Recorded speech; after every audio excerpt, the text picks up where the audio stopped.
An example of a conflict that I've had at work results from a situation where I explained in one of my prior videos, my prior responses, where we had a significant, what we call the backlog in our system from responses that weren't properly addressed or completed in the times that we usually need to complete those.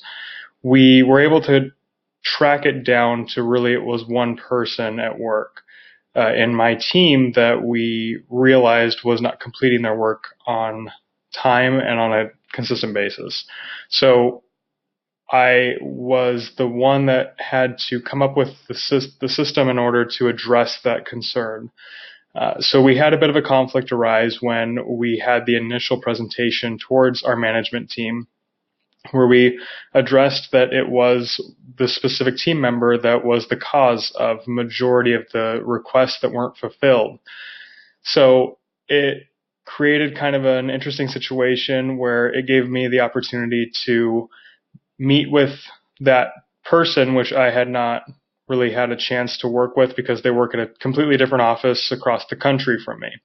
So we worked remotely and kind of had a heart-to-heart where we said, what's going on? How can we fix this problem? So that was a situation where there was a conflict, but now, this person, I get along with them fantastic. We actually send pictures of our kids back and forth to each other, talk about what's going on in our families. We're really good friends now, but initially there was some tension because I was the new guy coming in and saying, hey, you're the one that's not doing your job right, so how are we going to fix this?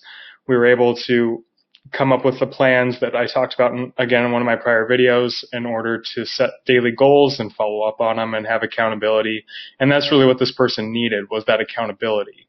So it overall worked great. And like I said, we're friends now.